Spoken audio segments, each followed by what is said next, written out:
آج کی ڈیٹ میں چونکہ پیغمبر وقت دنیا میں موجود نہیں ہے، لہٰذا کوئی بھی آنے والی تکلیف جو ہے اسے آپ قطعاً عذاب الہی نہیں کہہ سکتے،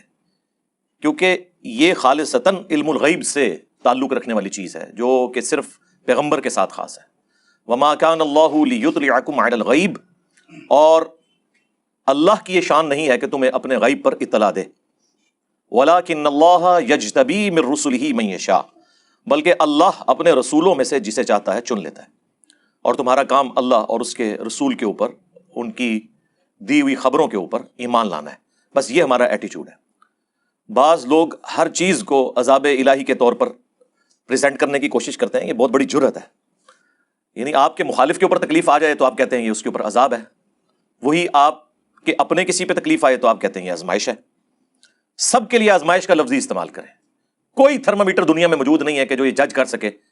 کہ یہ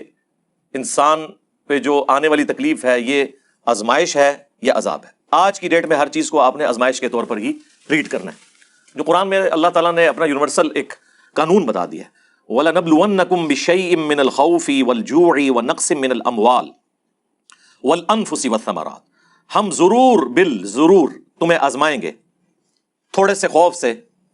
بھوک سے، جان اور مال میں نقصان کے ذریعے۔ اور پھر اہل ایمان کی روش اللہ تعالیٰ نے ارشاد فرمائی کہ یہ ہے کہ جب کبھی بھی انہیں کوئی تکلیف پہنچتی ہے نا تو وہ اللہ کی طرف رجوع لاتے ہیں، انا للہ و انا الیہ راجعون، بے شک ہم بھی اللہ ہی کی طرف سے آئے تھے، ہم نے بھی ایک دن لوٹ کر اللہ کے پاس چلے ہی جانا ہے۔ یعنی موت تو ساری تکلیفیں ختم کر دے گی نا، تو یہ جو تکلیف آئی ہے اس کی بھی ایک لائف ہوگی، جس طرح ہم نے لوٹ کے اپنے رب کے پاس چلے جانا ہے اس طرح یہ آنے والی تکلیف نے بھی ایک نہ ایک دن ختم ہو جانا ہے، چاہے وہ تکلیف خود ختم ہو جائے اپنے ایک نیچرل پیریڈ کو گزار کے، چاہے وہ ہمیں ختم کر دے۔ الٹیمیٹلی اس کا انجام یہی ہے کہ کوئی بھی چیز پرماننٹ نہیں ہے سوائے اللہ کی ذات کے۔ تو یہ ایٹیچیوڈ ہونا چاہیے، لیکن اس کا سائملٹینیس کنٹراسٹ یہ بھی چیز ذہن میں رکھیں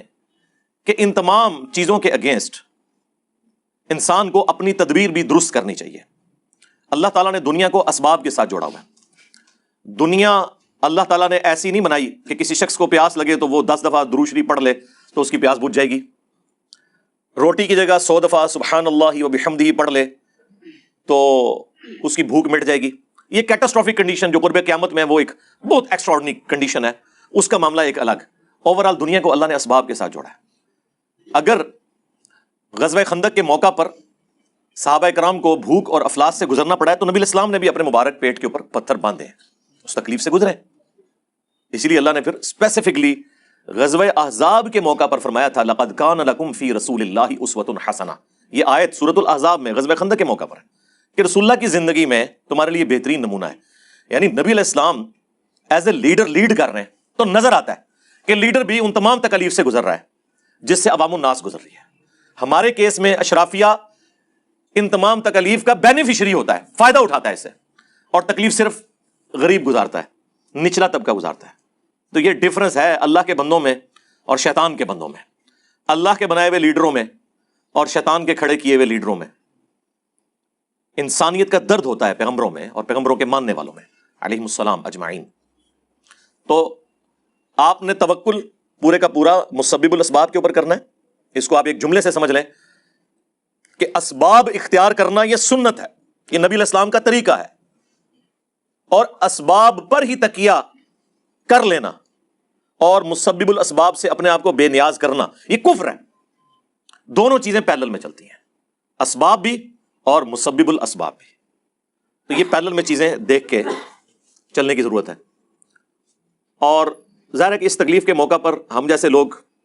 تو زیادہ تسلی نہیں دے سکتے ہیں آپ کو۔ ظاہر ہے انسان کو ہر تکلیف میں گاڈ اورینٹڈ ہونا چاہیے، خواہ وہ تکلیف کسی دوسرے کی نااہلی کی وجہ سے آئی یا اپنی نااہلی کی وجہ سے یا اپنی مس مینجمنٹ کی وجہ سے آئی یا قدرتی آفت کے طور پر، بہرحال ہر صورت میں رجوع الی اللہ ہی کرنا ہے، یہی پیغمبروں کا درس ہے۔ اور اللہ تعالیٰ نے اس کانٹیکسٹ میں سورۃ الحدید میں ایک بڑی پیاری آیت نازل فرمائی ہے جو انسان کو پوری زندگی ڈھارس بندھا دیتی ہے، اور یہ آیت ہر مسلمان کو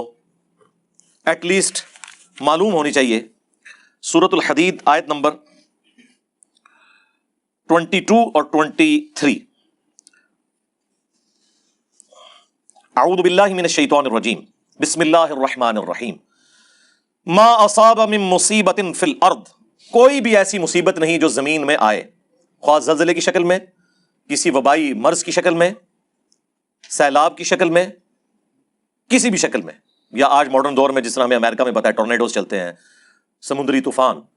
تو زمین میں جتنی بھی مصیبتیں آتی ہیں، ولا فی انفسکم، اور نہ کوئی ایسی مصیبت ہے جو تمہاری جان پر آ جائے۔ کسی انڈیویجول کے اوپر بھی تو مصیبت آتی ہے، کبھی کڈنی فیلئر کی شکل میں، کبھی ہارٹ فیلئر کی شکل میں، کبھی بلڈ کینسر کی شکل میں، کبھی ایکسیڈنٹ میں ٹانگ کا ٹوٹ جانا، آنکھ کا ضائع ہو جانا، جوان اولاد کی موت، کوئی بھی تکلیف، خواہ وہ اجتماعی لیول پہ ہو زمین میں، خواہ انڈیویجول لیول کے اوپر ہو۔ ما اصاب من مصیبت فی الارض ولا فی انفسکم الا فی کتاب من قبل ان نبرأها، مگر یہ کہ وہ اللہ نے لوح محفوظ میں پہلے ہی اپنے پاس لکھ لی ہے، اس سے پہلے کہ اللہ اس تکلیف کو تم پہ بھیجے۔ ان ذالک علی اللہ یسیر، بے شک یہ اللہ کو بہت آسان ہے۔ اتنی مشکل چیز اللہ کہتا ہے میرے لیے آسان ہے کہ آنے سے پہلے ہی لکھ لیا۔ ایک تو ہے نا کہ آنے کے بعد علم ہے، لیکن اللہ کا علم اتنا کامل ہے کہ ایک ایک انسان، ایک ایک مخلوق پہ جو تکلیف آتی ہے یا اجتماعی کوئی تکلیف آتی ہے، اللہ کے پاس اس کی ہارڈ ڈسک لوح محفوظ میں پہلے ہی لکھا ہے کہ فلاں تاریخ کو اتنے بج کے اتنے منٹ میں اتنے سیکنڈ کے اوپر فلاں شخص کو یہ تکلیف پہنچے گی، یا فلاں کمیونٹی کو یہ تکلیف پہنچے گی، فلاں ملک میں یہ آفت آئے گی۔